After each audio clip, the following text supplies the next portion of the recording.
Ladies and gentlemen, please take your seats. The show begins in 3 minutes.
Ladies and gentlemen, please take your seats. The show is about to begin.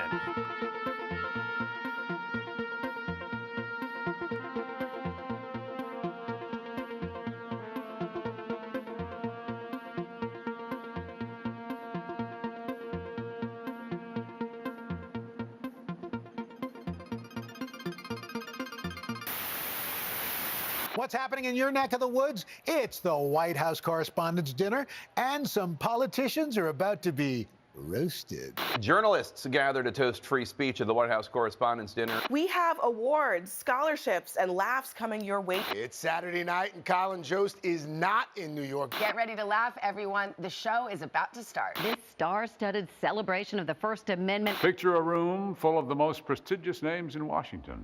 All in our places, bright, shiny faces. People, find your seats. You're in the Situation Ballroom. We're starting on time tonight. Please shut up. Don't make me get the 60-minute stopwatch. We're going to bring it down now. So find your seats and enjoy the show. What is going on? This dinner is about to get started. You are not being paid by the word. You've been told to take your seats. And you failed miserably. Just be quiet. Quiet. Shh. Can we keep it down, everyone? Be quiet. Silence, everybody. Is there a volume button somewhere in here? Hey, shut the up. Quiet. Silence, everybody.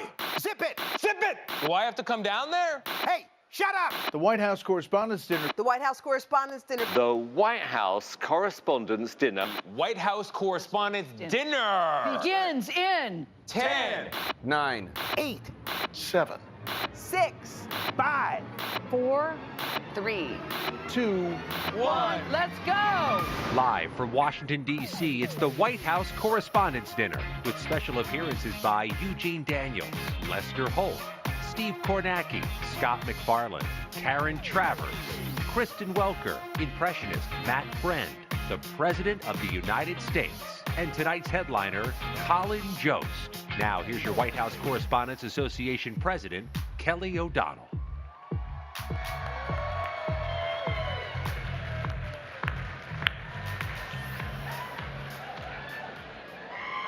Now we've got your attention. That was a lot of fun, and you see how lucky I am to have so many friends with big personalities who were willing to be a little silly and to help us kick things off tonight. Thank you to all of them who said yes when I called across all the networks. Thank you, friends, for turning up for that. Mr. President, Vice President Harris, Dr. Biden and Mr. Emhoff, we welcome you as we celebrate freedoms that are both enduring and repeatedly tested. Your presence here speaks clearly and loudly about the essential connection between a free press, freedom of speech, and the democracy we value.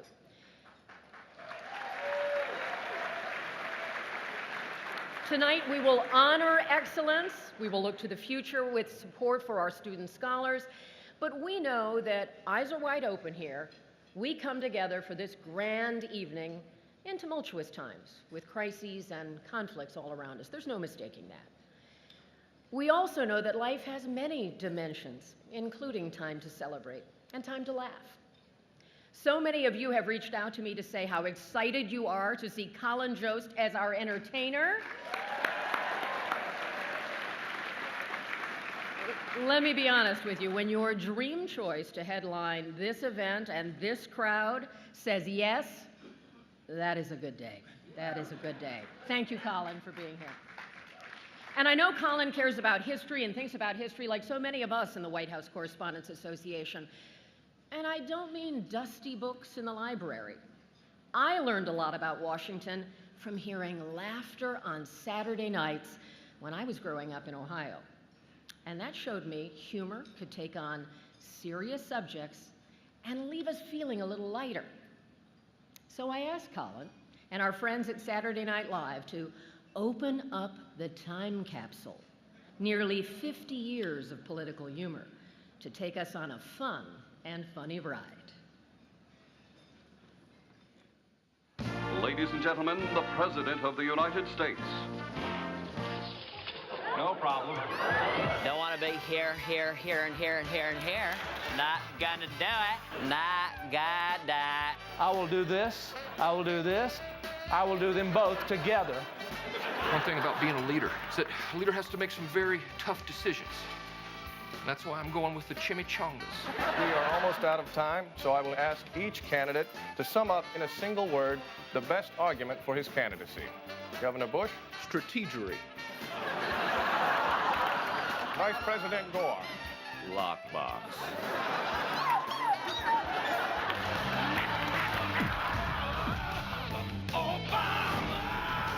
Oh my God, what happened? You made Barack Obama angry. And when you make Barack Obama angry, he turns into The Rock Obama.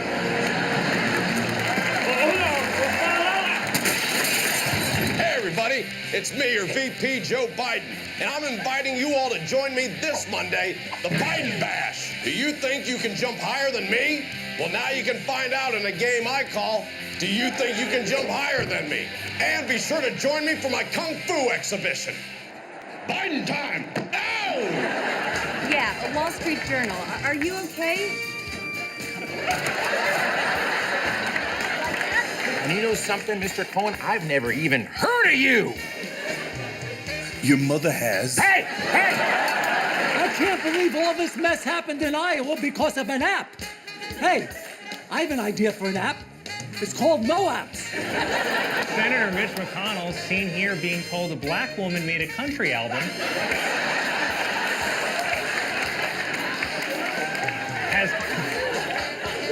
Has come out in favor of a bill that would potentially ban TikTok in the U.S. Of course, for McConnell, TikTok is just what the Grim Reaper says while tapping his watch. You know, Jesus did some incredible things. Some would call them miracles. In terms of fish and with regard to bread. This is my speech. There are others like it, but this is mine. I wrote it myself last night while screaming into an empty bag of Doritos. And we're gonna go in there, we're gonna get our pole watches so close. We're gonna get this close. See, this is legally close. Okay. Nuts on back. That's where a pole watch ought to be. When can we get back to the Capitol and resume the vote? Hello, DoorDash. It's Chuck Schumer. We have Congressman George Santos, seen here in a promo for a pawn shop reality show, was indicted on federal charges including conspiracy, wire fraud, and identity theft. He was also indicted for reckless homicide when that button shot off his jacket and killed a bystander. This entire country has been bullying me just because I am a proud gay thief. But what else is new? America hates to see a Latina queen winning. You see, I'm not just a senator, I'm a wife, a mother, and the craziest bitch in the Target parking lot.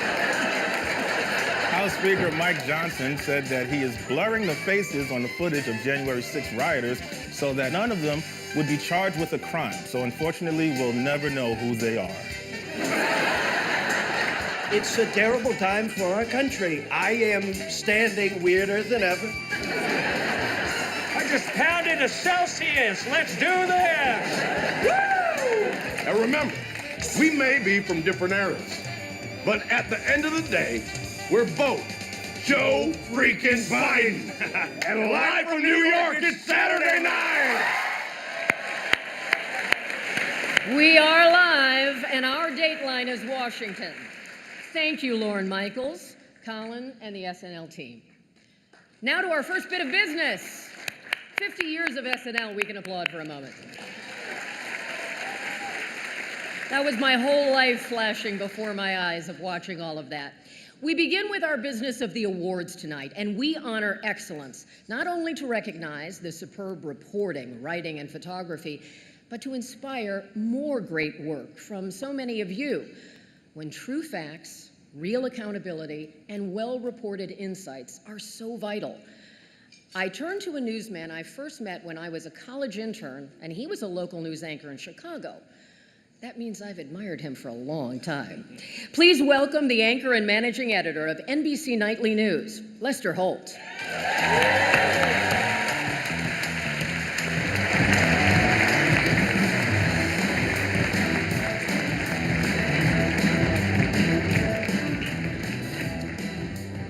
Thank you, and Kelly, I am so proud to be your colleague. What an amazing night this is. Thank you for everything you and the team have done.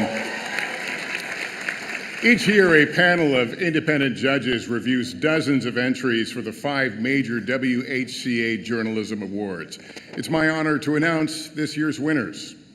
The Aldo Beckman Award for Overall Excellence in White House Coverage, named for a former association president, the late Chicago Tribune correspondent Aldo Beckman, goes to Barak Ravid of Axios. The judges said Barak Ravid's reporting displayed deep, almost intimate levels of sourcing in the United States and abroad that produced stories closely aligned to the events that subsequently transpired. His stories put the reader into the room as decisions were being made in the tumultuous aftermath of the October 7th Hamas-led raids on Israel. Ladies and gentlemen, the WHCA is pleased to give the Aldo Beckman Award to Barak Ravid.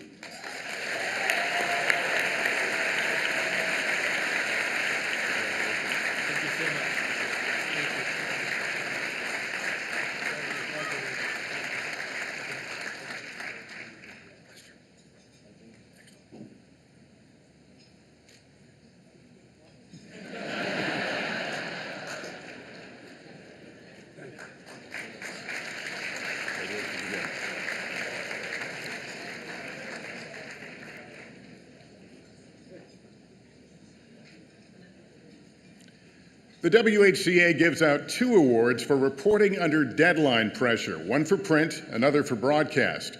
Each includes a prize of $2,500. This year's print winner is Peter Baker of the New York Times.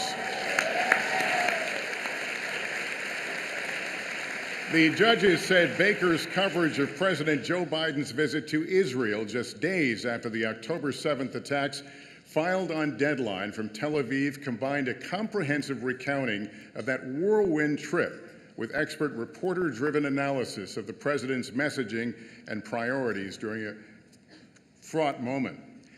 He carefully selected observations of public events paired with well-sourced reporting of behind-the-scenes detail, smartly summarized the emotional cross-currents, diplomatic chaos, and other challenges surrounding the journey. His story not only helped advance understanding of the latest developments in a fast-moving situation in real time, it included a sensitive assessment of the underlying dynamics and historic context that allowed it to stand as a definitive written recount of the day, despite being filed on Deadline. Please welcome the winner of the Deadline Award for Print, Peter Baker.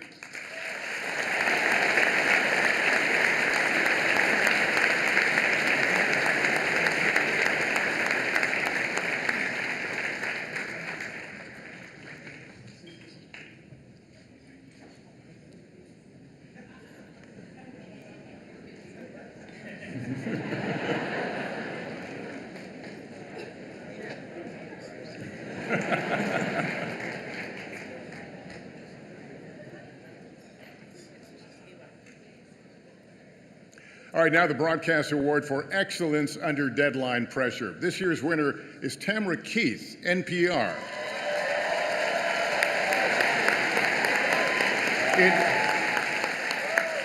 It goes to last year's WHCA president for her work on the president's trip to Israel. The judges said her gripping audio report expertly took listeners behind the scenes on the 31-hour trip to Tel Aviv, preparing her audience for the president's statement to America later that night. Sound rich and textured and written on Air Force One while en route back to the United States. Keith's story lays out President Biden's thinking and brings listeners in on the trip, along with her and onto Air Force One to hear the president himself announce breaking news. And Keith's quick work as part of the White House press pool to share her audio also speaks volumes of her professionalism and of her dedication not only to her employer, NPR, but also to her colleagues at the White House Correspondents Association and to Washington journalism. The WHCA is pleased to honor the Deadline reporting of NPR's Tamara Keith.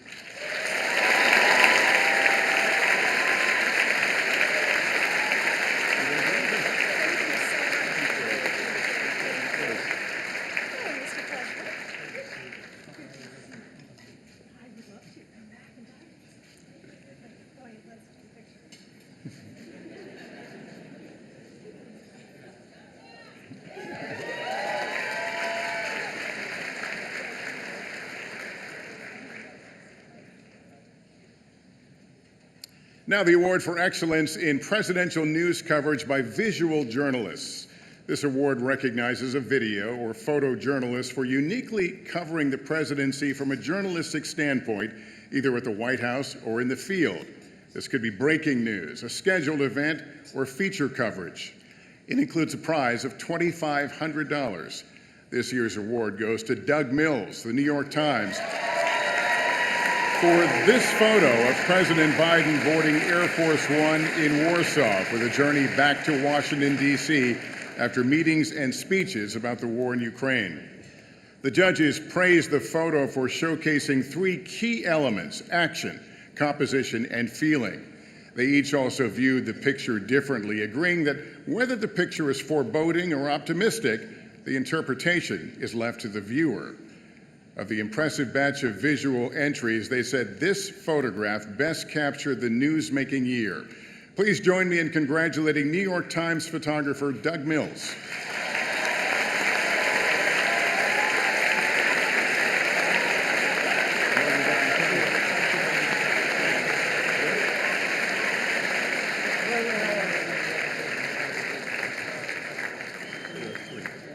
Come all together. Okay.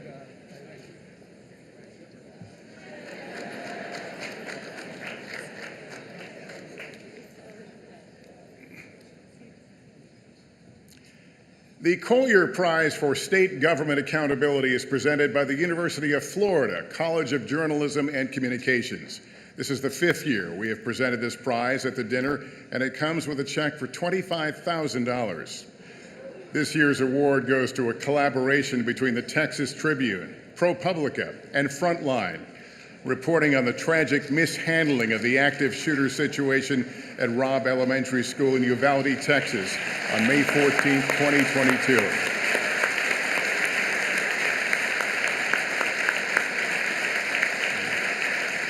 Titled Unprepared, it is comprised of a series of newspaper articles and a Frontline documentary. The meticulously researched report explains why Robb Elementary School students and teachers remained barricaded in a classroom for 77 minutes with the gunman, while more than 100 police and military officers scrambled to find radios, flashbangs, shields, and even the key to unlock the classroom. Investigators later surmised the classroom might even have been open during the entire siege. For more than a year, Loemi Creel, an investigative reporter with the Texas Tribune and ProPublica, led a team of reporters who examined video footage from 24 body cams and hundreds of hours of interviews with 150 law enforcement officers to untangle the actions and inactions that led to the deaths of 21 people, including 19 children. Creel and colleagues Lexi Churchill, Janit Zal-Hernandez, Jessica Priest, Perla Treviso, and Zach Despart contributed to the series. Juanita Ceballos wrote and directed the Frontline documentary. One of the judges said it was a standout investigation into the missteps of law enforcement during one of the most horrific school shootings in recent U.S. history. The accompanying Frontline documentary was especially strong, using officer body cam footage and recording debriefings with officers to take viewers inside the investigation of what went wrong and why those entrusted to protect children and teachers failed to act until it was too late to save some of the victims. Here to accept the award are Loem Ikreel, Lexi Churchill, and Zach Despart.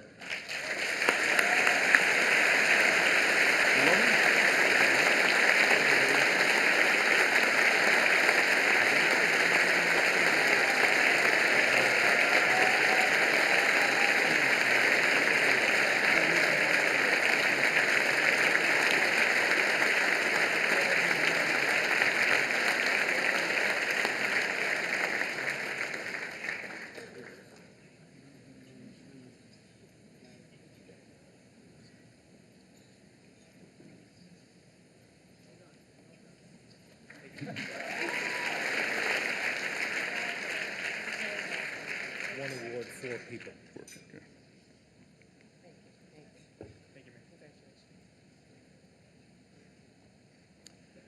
And now the Katharine Graham Award for Courage and Accountability. It is, of course, named in honor of the legendary Washington Post publisher. And this year it goes to the newspaper she helmed. The judges said the Washington Post shows courage, sensitivity, and originality in breaking with journalism industry norms to inform and show readers how the AR-15 weapon inflicts horrific damage to the human body. The Post was transparent about its reporting methodology and courageous in publishing graphic images of victims of mass shootings, including children, and the after effects on survivors and families. It handled this sensitive subject well, with prominent warnings to readers that the images may be disturbing, and conversations with the families of the victims ahead of publication about the paper's methodology and intentions.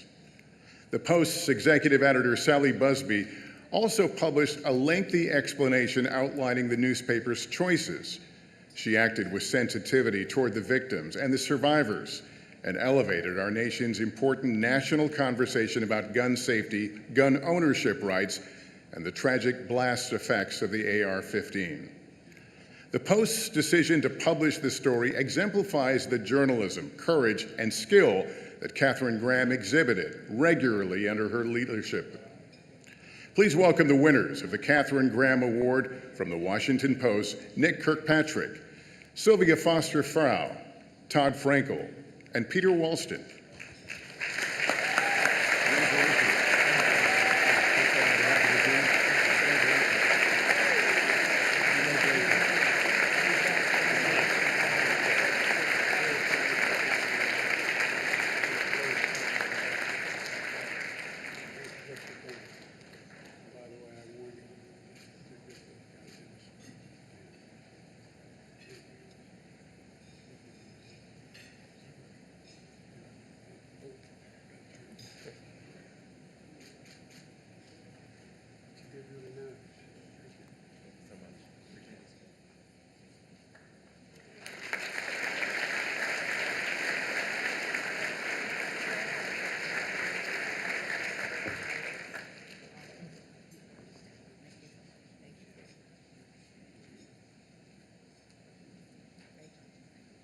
Let's hear it one more time for all of this year's winners.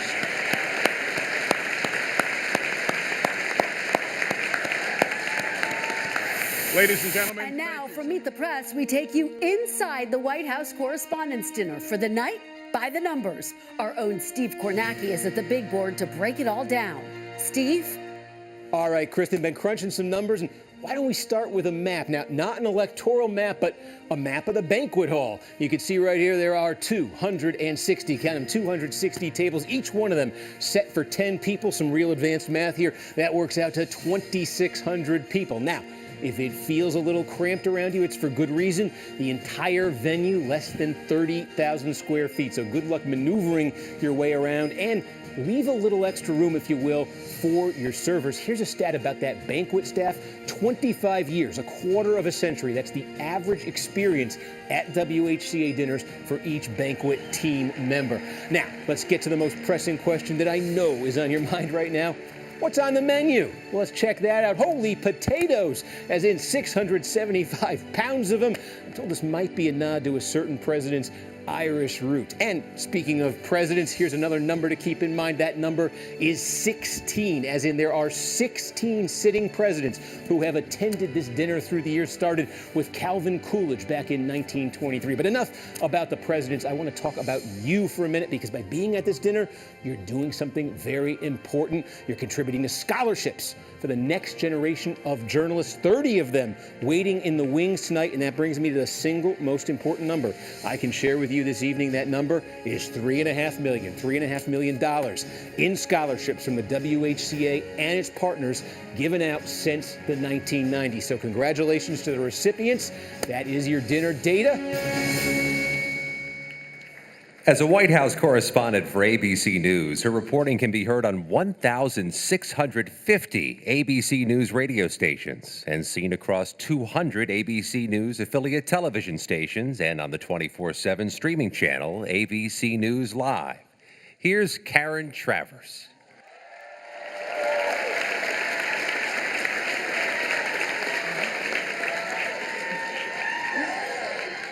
Good evening. Success in the news business sometimes comes from being in the right place at the right time. Catching that lucky break on a big story, that can get you noticed. But then there are those special colleagues who built their success day by day, and then year after year, with skill, dedication, and persistence. Tonight, we award the Dunnigan Payne Prize for Lifetime Career Achievement covering the White House to two deeply respected and admired veterans of our press corps, Rodney Batten and Edward Lewis.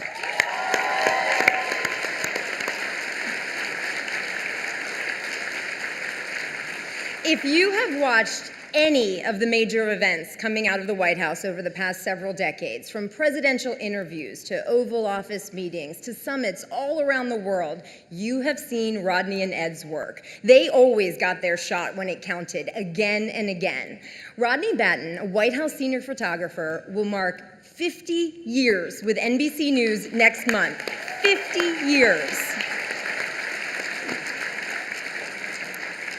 Edward Lewis, White House video photographer, spent nearly 40 years behind the camera, first at C-SPAN and then at Fox News. He retired last year.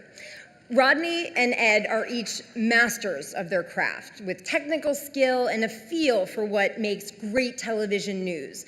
But they also built personal relationships across different administrations that gave them the edge, getting the inside scoop that put them in the right place to capture the moment and cover the story.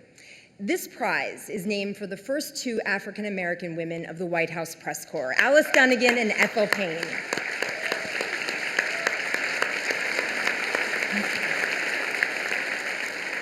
Their toughness covering President Truman broke barriers. Their sheer determination compelled President Eisenhower to take their questions. Rodney Batten and Ed Lewis built their reputations through hard work. Their big personalities made them well-known and very well-liked across the entire White House press corps. We asked Rodney and Ed to reflect on their long, incredible careers at the White House. I was stunned. I just couldn't believe it. And this is a great honor. I really am honored, very flattered. I shed a few tears, too. How many people can come in here every day and be this close to the President of the United States, the leader of the free world? Born and raised in Washington, D.C., I spent many years riding by this building, and I would always ride by and look in and wonder if I could ever work there.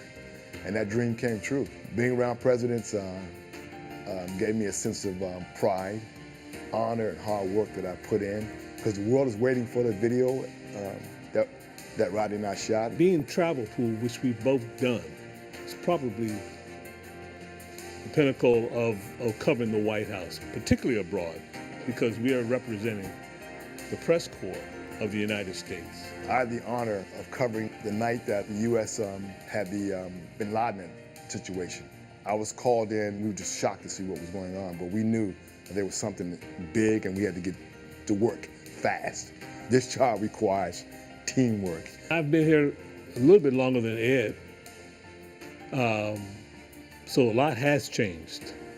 And a lot, I mean, to be witness to that, it's just incredible. When Obama became president, and I was sitting up behind the rack, and I lost it. This country had elected a man who was black. When I first got that call from Kelly, we talked about the two African-American women who this award is named after. I thought about what they, just what they endured during that time, and I was very proud of that. I like to think that I came here every day, did what was expected of me. I really admire the change that the White House Correspondents took in making sure that people of color, other nations, ethnic groups also had access through this press environment. Because this is a center. I don't care where you go, you might think it is, but this is the center of the press in the United States. If you make it in here, you've arrived.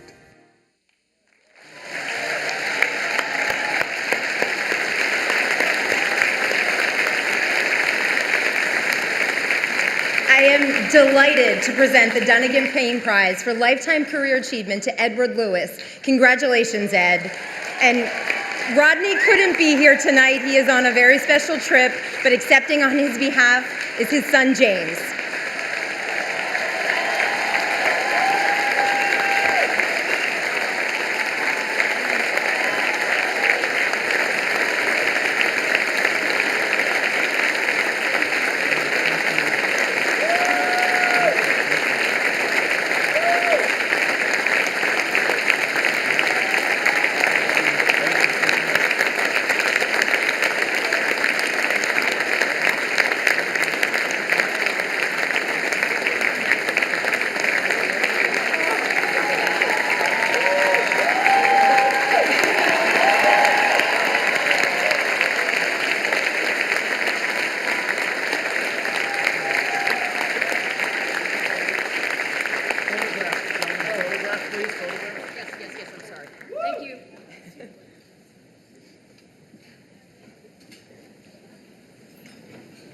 That's earned, ladies and gentlemen.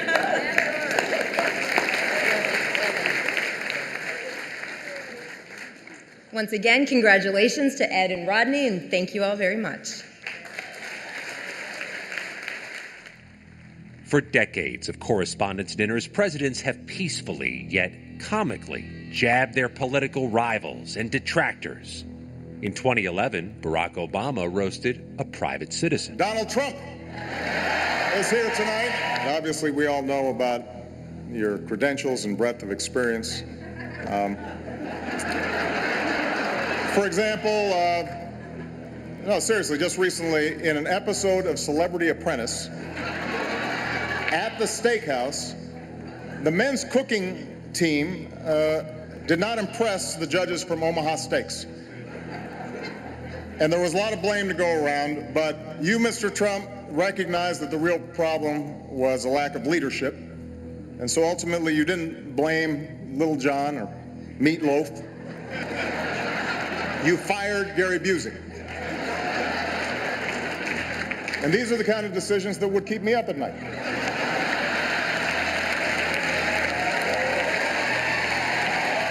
What was Donald Trump thinking?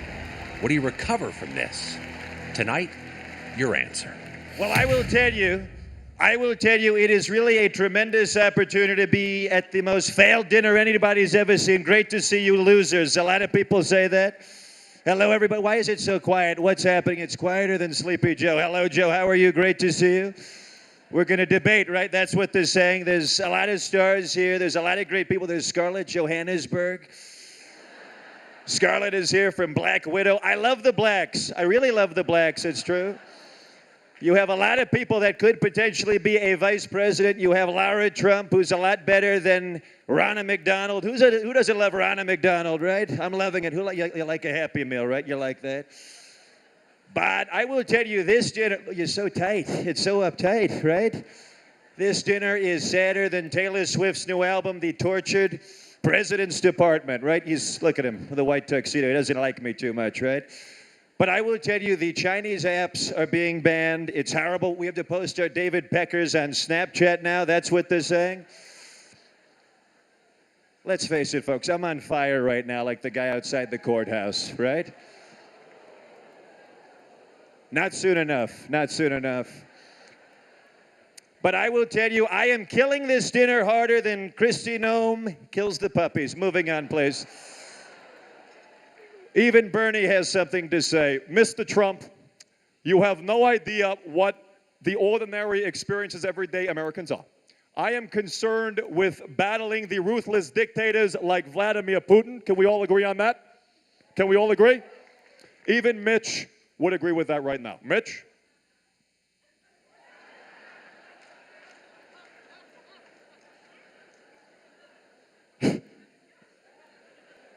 Well, let me begin by stating what a privilege it is to be at this dinner celebrating ordinary Americans and African Americans. Scooby-Doo, let me toss it to Barack to close it out. Everybody, DC, you've been a lot of fun. And I have to close it out by saying, when I was on the campaign trail in 2008, I led a chant with the crowd, and I would say, "You fired up?" The crowd would say, "I'm ready to go." So you have a long show. Are you fired up? You fired up? I'm ready to go. Good night, guys. Back to Kelly. Thank you so much. Good night. Thank you. Thank you, Mr. President. Talk about making an impression. You have just seen a man of more than 200 voices who can capture the essence of anyone. So please give it up for Matt Friend. Thank you, Matt. Putting this evening together is just one important part of being president of our association.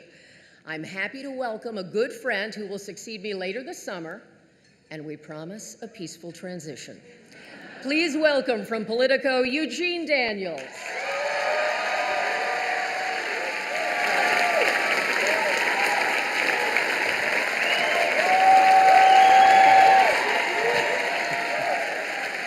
Good evening, good evening. And now for the best part of the evening, the scholarship students. Don't worry, Mr. President Colin, I'm sure people are looking forward to hearing from you as well.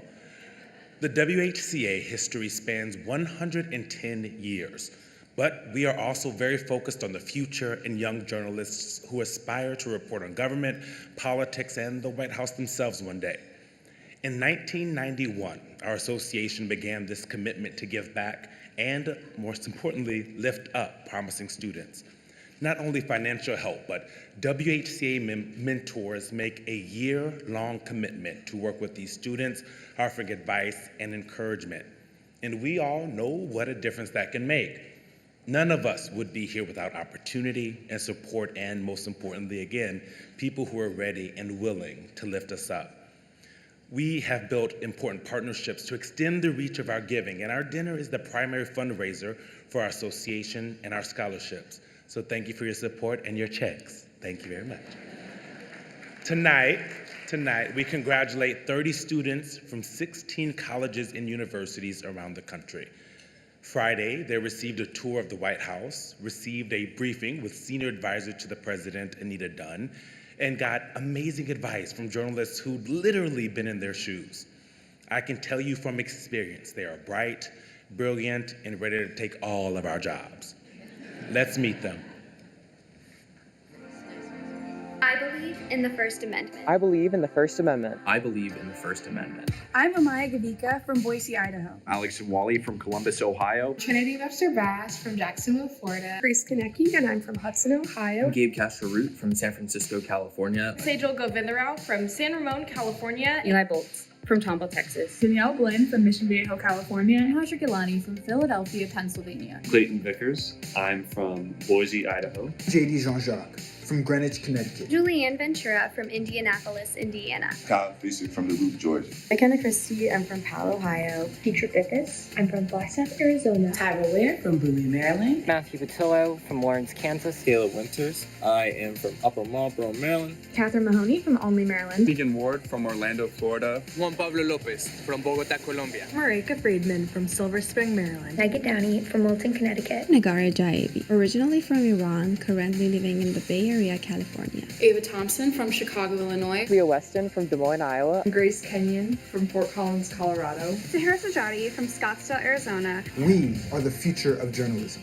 We are the future of journalism. I believe in a strong, free press. We are the voice of the people. We are the voice of the people. We are the voice of the people.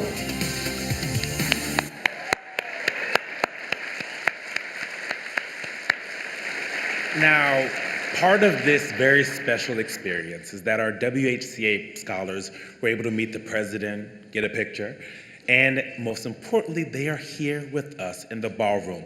Y'all stand up and wave to your future employees wherever they are.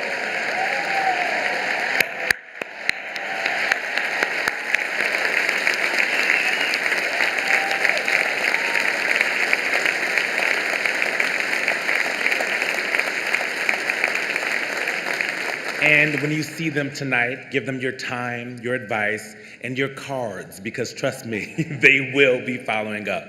Thank you. Have a good night. I'm a White House correspondent. Of course, I've learned to tune out these showboats. I'm a White House audio technician. Of course I'm good boyfriend material. I'm willing to listen. I'm a radio correspondent. Of course I can get on the air from anywhere. I'm a White House correspondent. Of course I don't mind if the National Park Service cuts the lawn during my live shot. I'm a White House still photographer. Of course I don't need to climb the corporate ladder. I spend my days up here already.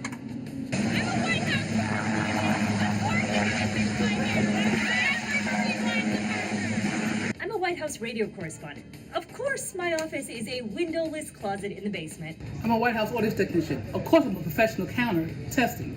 1, 2, 3, 4, 5, 6, 7, 8, 9, 10. I'm a White House correspondent. Of course I listen through the walls to know what's actually going on around here. I'm a White House correspondent. Of course I know you're listening, Peter.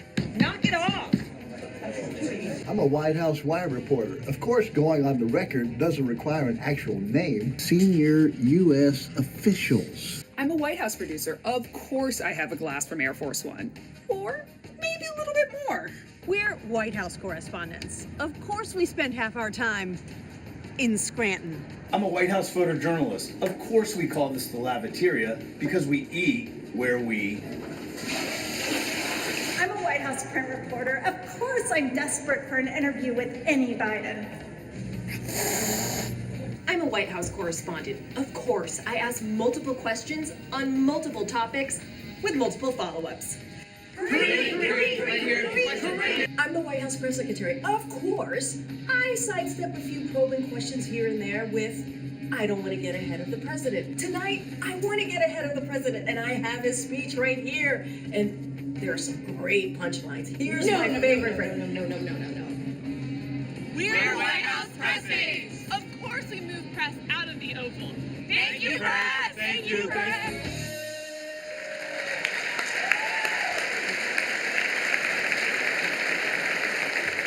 I too am a White House correspondent, and of course, I appreciate the good humor of colleagues who wanted to take you behind the scenes. This is one night where we celebrate, we laugh, hopefully at ourselves. We take a breath and a beat before we get back to work. With a world on edge, a nation weary but resilient, a campaign that is not the echo of 4 years ago, however familiar the names and the issues. All of it is a heck of a story. Our White House Correspondents Association includes more than 800 journalists from all branches of the news business. We are 250 news organizations, and our members represent 39 countries, covering news that emanates from the White House and around the world. Our work at its best seeks information and accountability, not specific outcomes. In that vein, we ask questions. We often shout questions. We would welcome more opportunities to pose them in a calm and measured way. We strive for knowledge, not noise.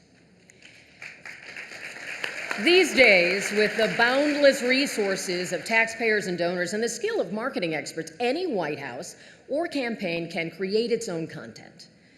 We believe that independent professional journalists on hand to document the events of a presidency are stewards of something precious, more enduring than any news cycle or trending topic. We preserve the historical record, part of the legacy of the First Amendment. Our association acts as the primary voice supporting a sprawling press corps with many separate employers. We advocate and organize for press access around all daily events, foreign and domestic trips, and then we tackle things like workspace facilities and membership activities. I am grateful to our board for all of your hard work, and a special thank you to our Executive Director, Steve Thoma, for your expertise and dedication. Thank you, Steve. My gratitude is multiplying because this week marks a career anniversary for me. 30 years with NBC News. I am very lucky. I'm very lucky. Mr. President, I think that might have been applauding age there. I don't know.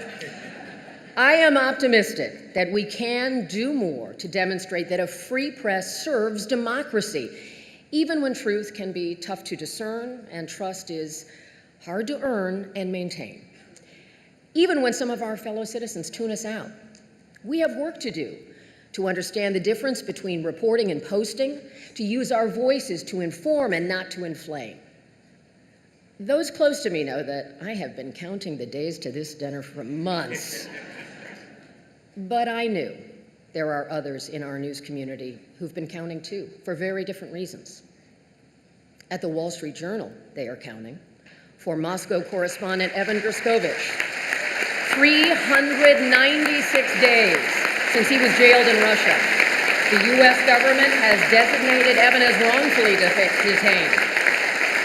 And Evan's parents and his family are with us tonight, and we are with you always.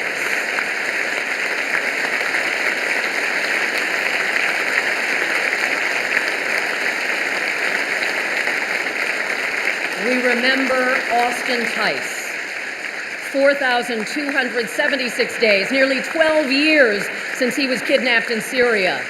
His mother, Deborah, is with us, and Mrs. Tice, we are with you.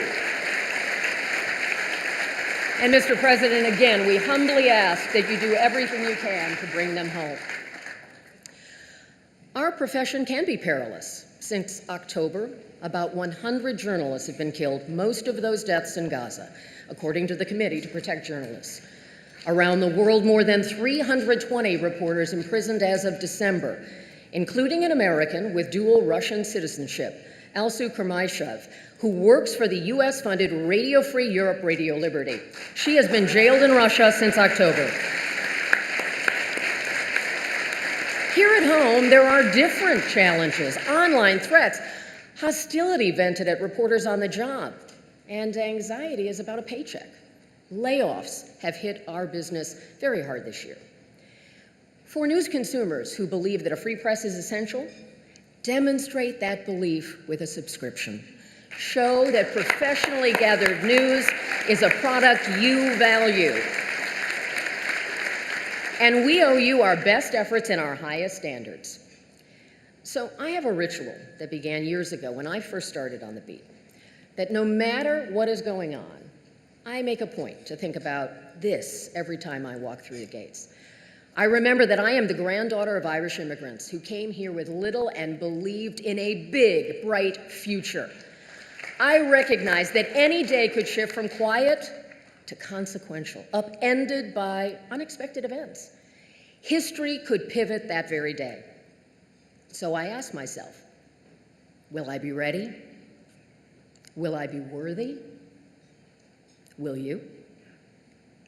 Past WHCA presidents are out in the audience tonight. I can see our press corps. Please stand up. Former board members of the WHCA, please stand. Our chief White House correspondents, please stand.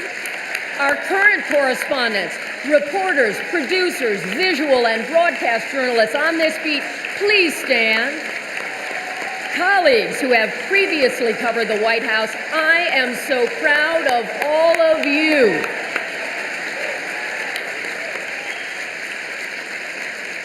And join me in a tradition where we show our respect for the office we cover. On this night, a toast to the First Amendment and to the President.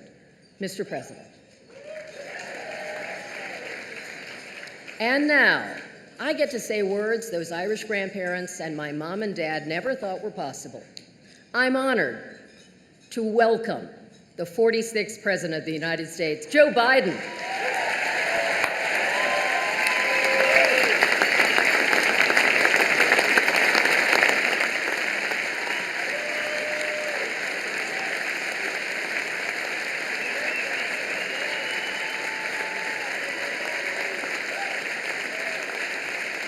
Thank you, thank you, thank you. If you think your Irish grandparents are wondering, my great-great-grandparents that came here in 1846, and well, what in the hell's going on? I want to thank you for the warm welcome, but please, not so loud. Donald was listening. Sleepy Don. I kind of like that. I may use that again. Kelly O'Donnell, President of the White House Correspondents Association, thank you for having me. Thank you, sir. But Kelly O, let's be honest. You're way too young to be president. It's been a year since I delivered this speech, and my wife Jill, who's with me tonight, was worried how I do. I told her, don't worry, just like riding a bike. She said, that's what I'm worried about. Of course, the 2024 election's in full swing. And yes, age is an issue.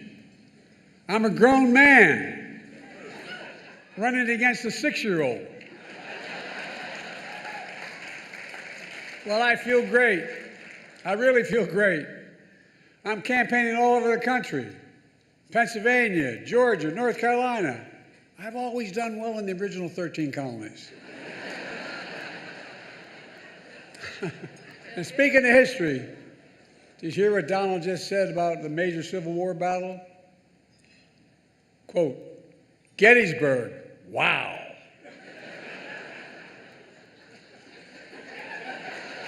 Trump's speech was so embarrassing, the statue of Robert E. Lee surrendered again. But look,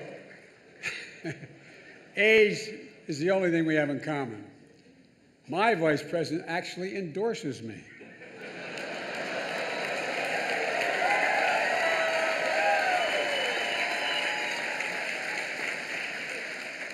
I had a great stretch since the State of the Union.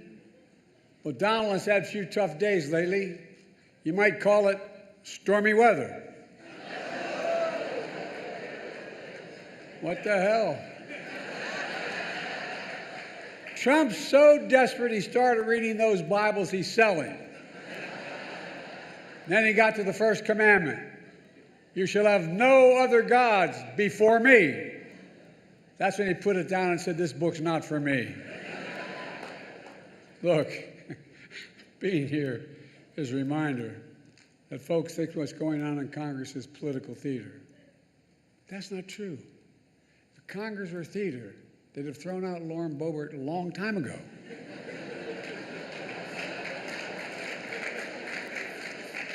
Now, to all my friends in the press and Fox News,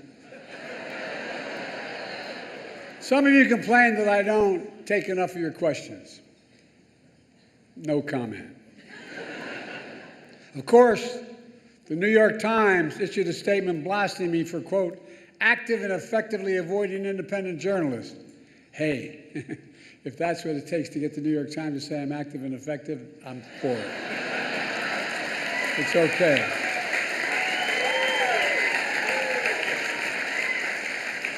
I have higher standards. I do interviews with strong, independent journalists.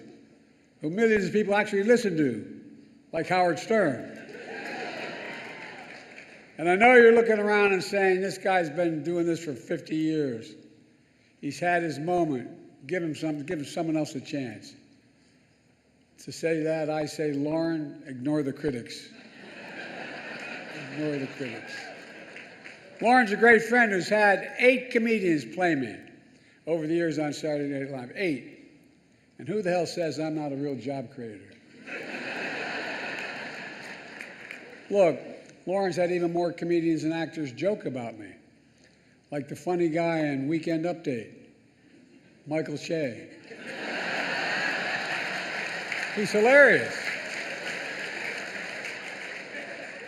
Scarlett Johansson, you did such an incredible job in your State of the Union rebuttal that you should be do Weekend Update. Clearly, you're the funny one in the family. Look, folks, on a serious note, in addition to marrying up, Colin and I have another thing in common. We both find strength in family. I got to spend some time with his family yesterday in the Oval Office. Colin's dad was a high school teacher in Staten Island, and his mom is an incredible woman, a family of firefighters, was chief medical officer in New York City Fire Department on 9/11. As a doctor, she rushed to ground zero, risking her own life, treating and saving fellow first responders. Rushing into danger for others is my definition of patriotism and heroism.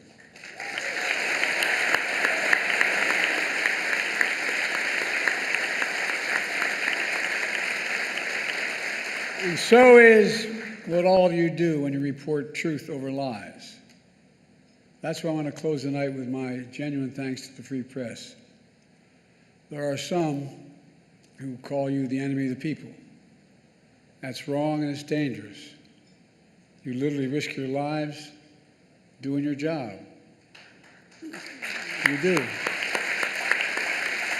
Covering everything from natural disasters to pandemics to wars and so much more. And some of your colleagues have given their lives, and many have suffered grievous injuries. Other reporters have lost their freedom. Journalism is clearly not a crime, not here, not there, not anywhere in the world.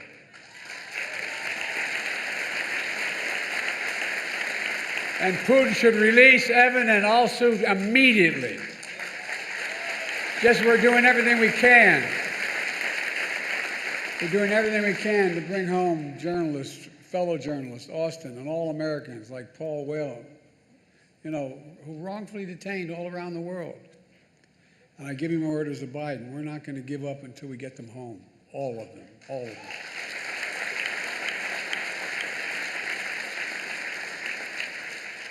On the 3rd anniversary of January 6th, I went to Valley Forge. And I said the most urgent question of our time is whether democracy is still the sacred cause of America. That is the question the American people must answer this year. And you, the free press, play a critical role in making sure the American people have the information they need to make an informed decision. A defeated former president has made no secret of his attack on our democracy. He said he wants to be a dictator on day one, and so much more. He tells supporters he is their revenge and retribution. When in God's name have you ever heard of another president say something like that? And he promised a bloodbath when he loses again. We have to take this seriously. 8 years ago, you could have written off it as just Trump talk, but no longer, not after January 6th. I'm sincerely not asking of you to take sides, but asking you to rise up to the seriousness of the moment. Move past the horse race numbers and the gotcha moments and the distractions, the sideshows that have come to dominate and sensationalize our politics. And focus on what's actually at stake. And I think in your hearts you know what's at stake. The stakes couldn't be higher. Every single one of us has a role to play, a serious role to play, in making sure democracy endures, American democracy. I have my role, but with all due respect, so do you. In the age of disinformation, credible information that people can trust is more important than ever. And that makes you, and I mean this from the bottom of my heart, makes you more important than ever. So tonight, I'd like to make a toast. To a free press, to an informed citizenry, to an America where freedom and democracy endure. God bless America.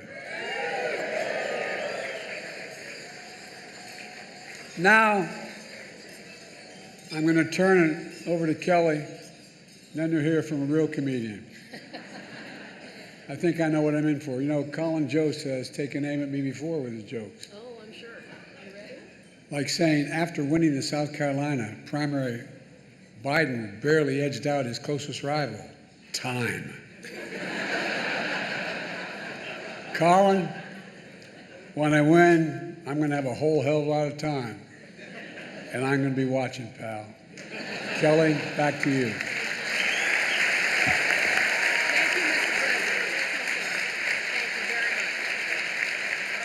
Thank you.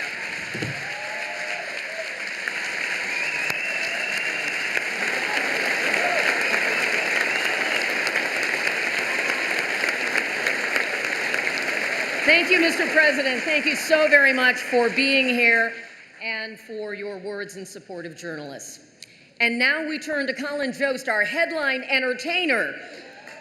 Colin not only brings the excitement of his own charisma and talents, but his guests are strictly A-list. In fact, I've been watching this evening as many of you have been trying to get a selfie and hoping to get close to a very special woman who is a big, big star in Colin's life. His mother, Dr. Carrie Kelly. And I know Scarlett agrees that Colin's mother is indeed a star in her own right. As the president indicated, Dr. Kelly spent nearly 4 decades with the New York City Fire Department. She became the first woman named the FDNY's chief medical officer. And her service included 9/11, as the president indicated, where she led triage efforts. So, Dr. Kelly, we thank you for your good work. And as his mother, you know, yes, Dr. Kelly and Mr. Jost, as you know, Colin shares a lot in common with many of us here tonight. We're all fans of Scarlett Johansson.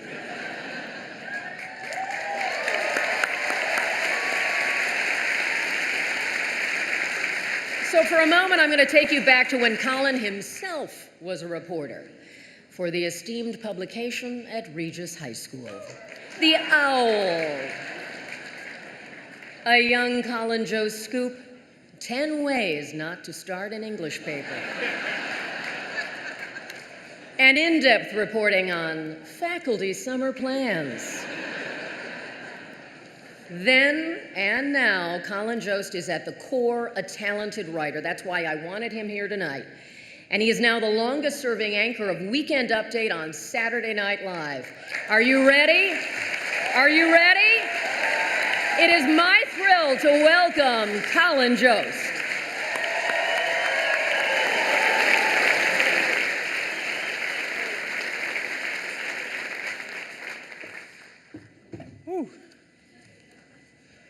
Thank you, everyone. Hello. That was hard-hitting journalism you saw in The Owl. I didn't know you were going to show photos of me from high school. Yeah, it's not really fair. You can't do it for President Biden because the technology wasn't invented when he was in high school. It's not really fair.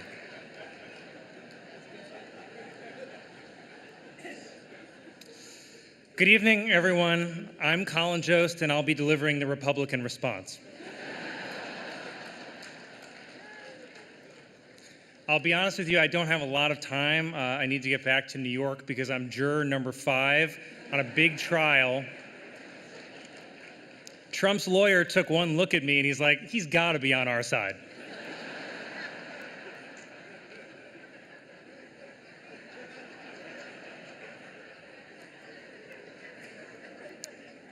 Thank you, Kelly, for that very kind introduction. Mr. President, Dr. Biden, Vice President Harris, Doug.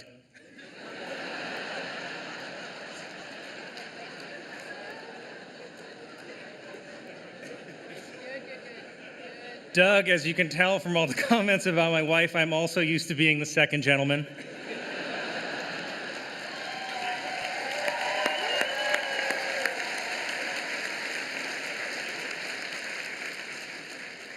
and I am honored to be here hosting what is, according to swing state polls, the final White House Correspondents' Dinner.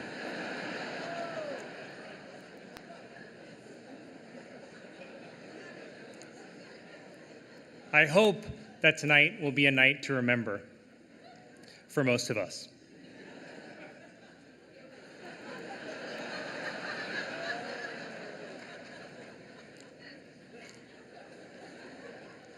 I was excited to be up here on stage with President Biden tonight, mostly to see if I could figure out where Obama was pulling the strings from.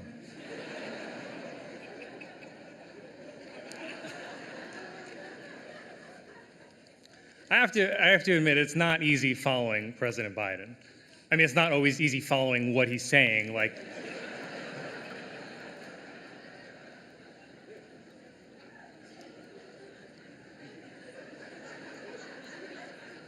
But before I begin tonight, can we just acknowledge how refreshing it is to see a president of the United States at an event that doesn't begin with a bailiff saying, "All rise."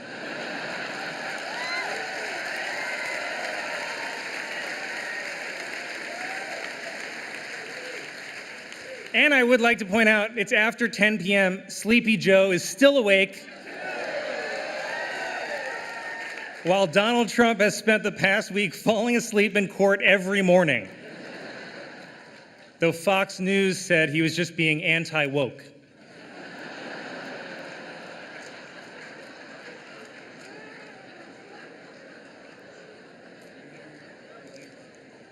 We are all here tonight at Nerd Prom. Well, Matt Gaetz is at regular prom, but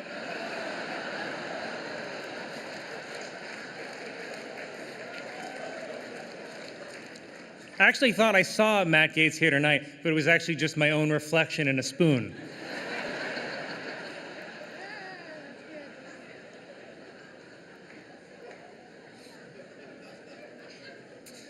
Like many of you here tonight, I pretend to do news on TV.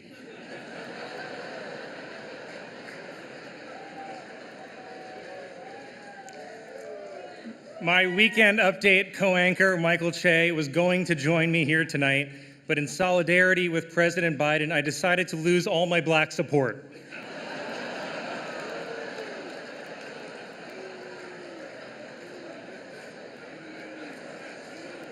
Che told me to say that, and I'm just realizing I was set up.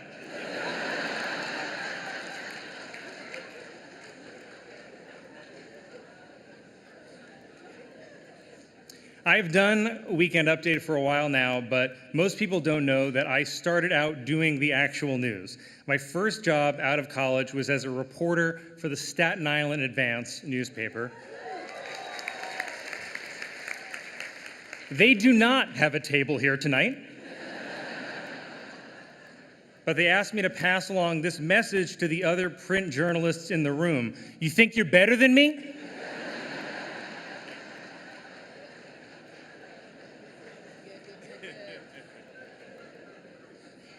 By the way, I want to point out, when I worked at the Staten Island Advance, we had a daily circulation of 100,000. The Washington Post would kill for that.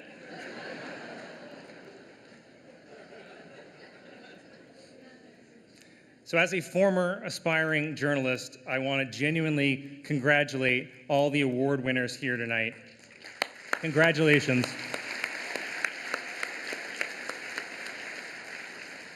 The Correspondents Association provides scholarships to promising young journalism students who may one day be sent off to cover dangerous geopolitical hotspots like Columbia University.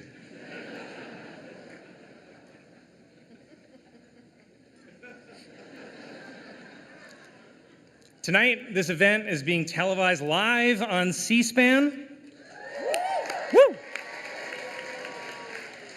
And if you're at home watching C-SPAN on a Saturday night, I hope they find your body soon.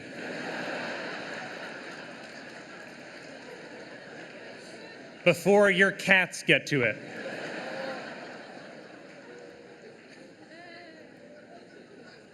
There are so many incredible news organizations here tonight, also a few credible ones. The Washington Post is here. Washington Post. They were the ones taking your coats at the door. Please be sure to tip.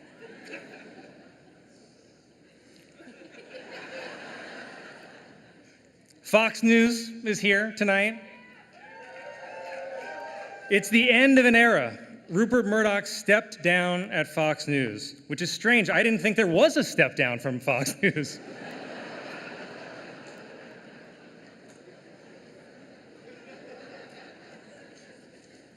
Trump Media is here. Trump Media, not at a table, just screaming loudly in the corner to no one. Wordle is here tonight. Sorry, I meant the New York Times. I forgot they do stuff in addition to puzzles. I have to say, it's not a great sign when the only thing keeping a print media company alive are games people play on their phones. Too chilling for you guys? Room just froze faster than Mitch McConnell.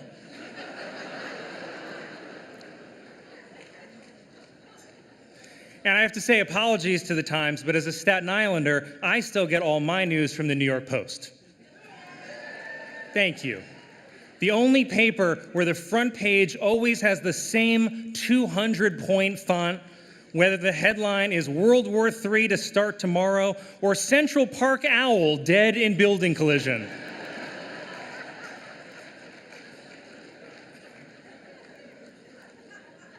The New York Post is like having the New York Times summarized for you by a crackhead.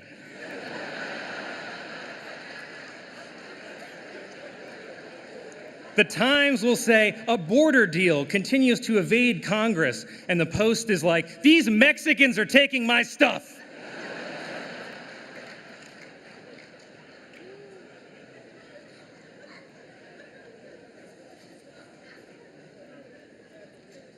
There are so many incredible individuals here tonight. Laura Trump is here tonight. Okay, I got one woo. She recently released a cover of the song I Won't Back Down. Upon hearing it, Tom Petty died again.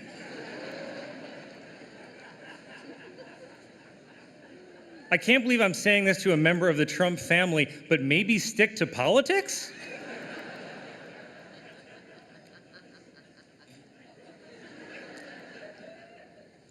Senator Bernie Sanders is here because he's not the type to pass up a free hot meal.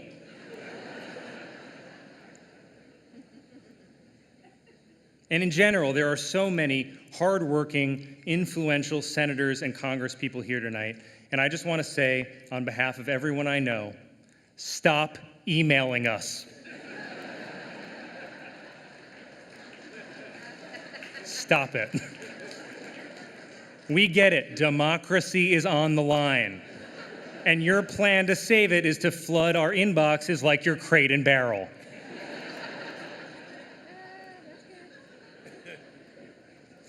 It's also wonderful to be back in Washington. I love being in Washington. The last time I was in D.C., I left my cocaine at the White House. Luckily, the president was able to put it to good use for his State of the Union.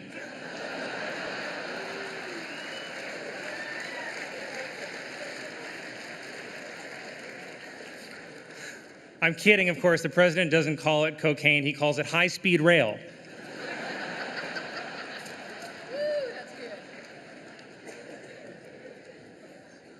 By the way, can you blame the guy for turning to cocaine? He must be exhausted, orchestrating 4 separate trials against his rival, rigging the Super Bowl, and gearing up to steal a second election. Wow.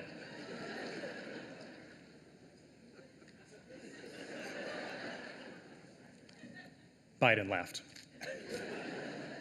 I love, by the way, that Trump's 2 attacks on President Biden are that he's a senile old man and a criminal mastermind. I'm like, I think you gotta pick one. Personally, I don't know any criminal masterminds who bike to get ice cream.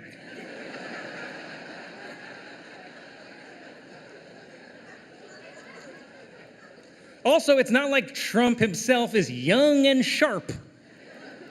I'm not saying both candidates are old, but you know Jimmy Carter is out there thinking, I could maybe win this thing.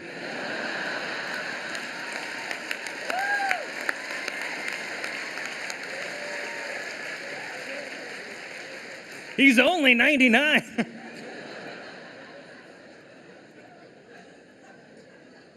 There is an election. There's an election 6 extremely long months from now.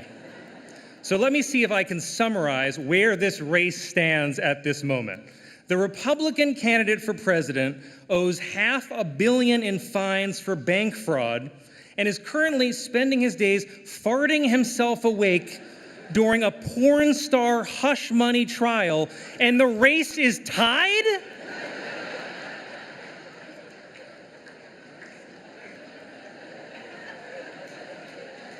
The race is tied.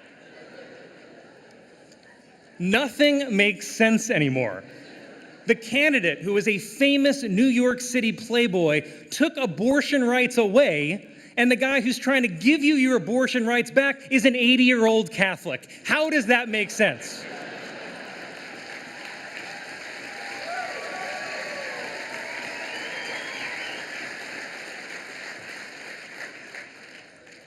By the way, President Biden, isn't it crazy that he's only our 2nd Catholic president? And what's even crazier is that in just a few short months, we'll have our 3rd in RFK Jr.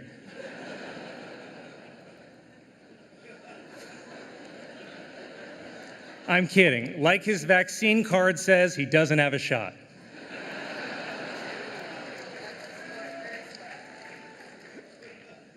Everything feels strange now. By a lot of measures, President Biden is having a very successful first term, but people don't seem to realize it.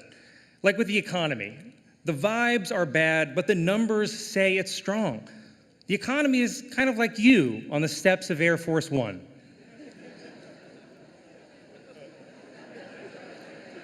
It feels like it's stumbling, but there is somehow upward progress.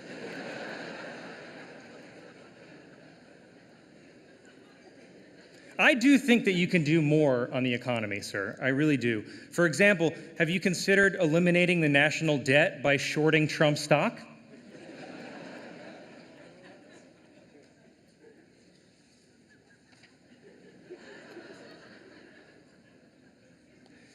People keep asking if our lives are better than they were 4 years ago. Of course they are. 4 years ago, we didn't have online sports gambling. What more do you need? By the way, that's probably what's keeping the economy afloat. Online gambling and Taylor Swift. Without those, we'd be in a recession right now. The problem is people are always going to compare your first term to Obama's. But I think there are actually a lot of positive similarities. You both made big strides in healthcare. Obama got us out of a recession. You got us out of a pandemic. Obama got bin Laden. You got OJ.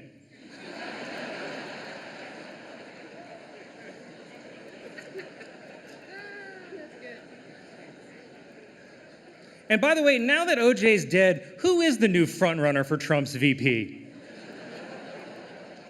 Is it Diddy? By the way, I bet if Trump did select Diddy as his running mate, I bet this race would still be tied.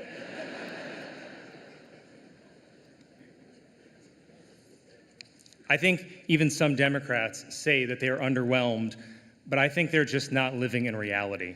Manage your expectations, people. It's like tonight. Sure, we all wish we were at the Waldorf right now, but we're at the Washington Hilton. And we have to make the best of it. Just be happy you're not at the airport Hilton.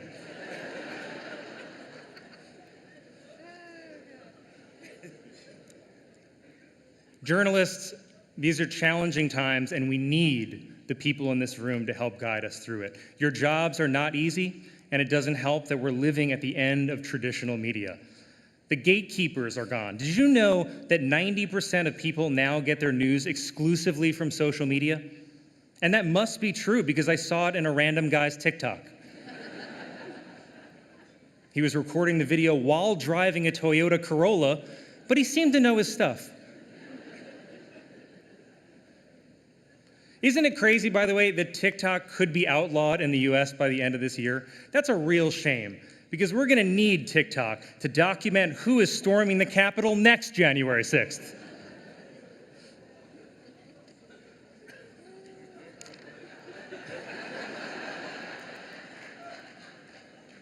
Things are not bad for everyone, though. This may be the worst time in history to be a print journalist. It is the best time in history to be a courtroom sketch artist.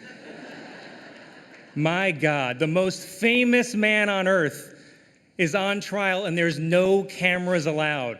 Just the artists, their pastels, and their desire to make Trump look as bad as possible. Every sketch of Trump looks like the Grinch had sex with the Lorax.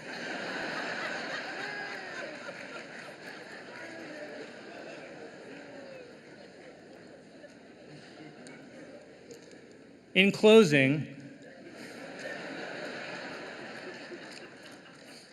I would really like to take a moment to recognize all the print journalists in this room. Your words speak truth to power. Your words bring light to the darkness, and most importantly, your words train the AI programs that will soon replace you.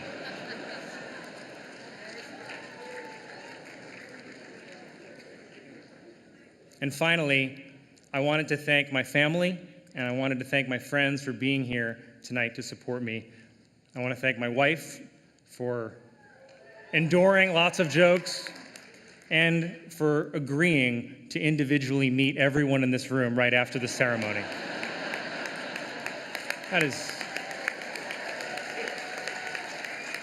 That's really special, honey. Thank you. Don't be shy. Come right up. She hates privacy.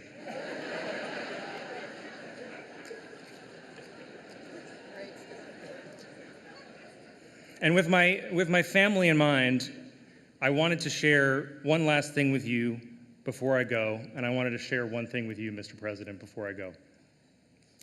I lost my grandfather this year, as you alluded to, a firefighter, William Kelly. He's the reason that our son's middle name is William. He helped raise me growing up, and I would not be here today without him. My grandpa was a firefighter on Staten Island for 40 years. To make extra money for his family, he was a substitute teacher, and he painted houses. And since it's Staten Island, I should point out it's not like the Scorsese Irishman painting houses.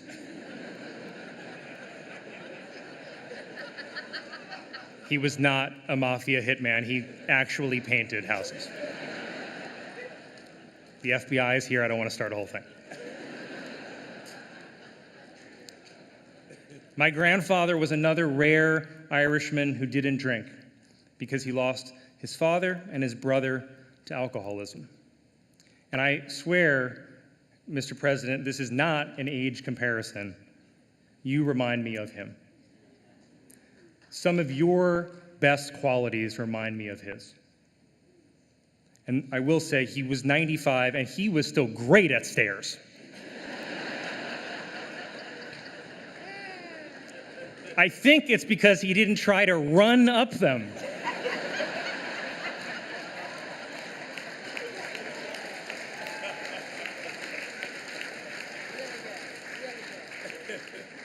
But the reason that I bring up my grandfather, and I don't know if you realize, Mr. President, but Staten Island firefighters are not normally your demographic. Staten Island voted about 70% for Trump in the last election, and the other 30% was for Giuliani.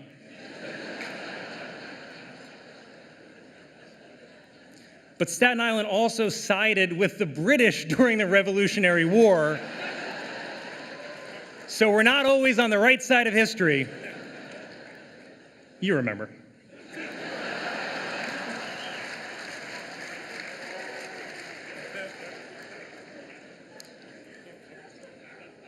But my grandfather, a Staten Island firefighter, voted for you, Mr. President.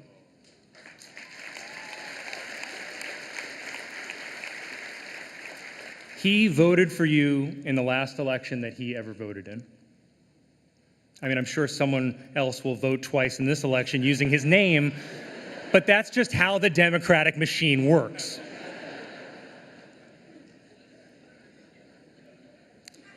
He voted for you, and the reason that he voted for you is because you're a decent man.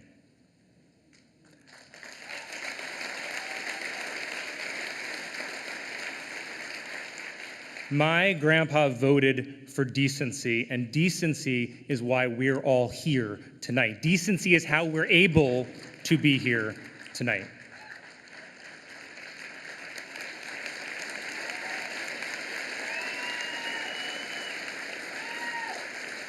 Decency is how we're able to make jokes about each other and one of us doesn't go to prison after. We go to the Newsmax after party.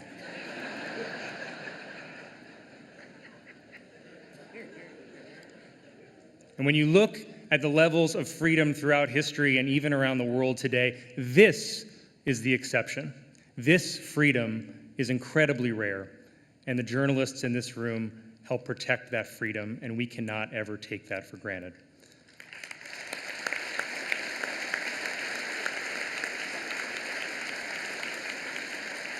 So, Mr. President, I thank you for your decency on behalf of my grandfather, and I thank all of you, almost all of you, for your decency as well.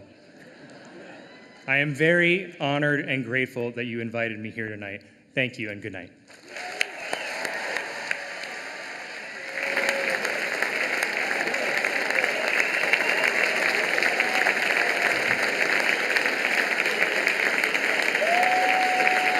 Thank you, Colin, and all of our speakers tonight, especially you, Mr. President. Thanks again to our executive producer, Bob Bain, and his excellent team. Thank you to the Washington Hilton. Really, thank you to the Washington Hilton. I am forever grateful to our members and to Comcast, NBC Universal, my home at NBC News. Thank you to our board, and good luck, Eugene. I hope you had fun. I had the time of my life. Good night. Ladies and gentlemen, please remain in your seats until the President, Vice President, First Lady, and Second Gentleman have departed. This has been Scott McFarland speaking for the White House Correspondents Association. Thank you, and good night. And that's the White House Correspondents' Dinner. Thank you, Brad. Thank you, Brad. You still here? It's over.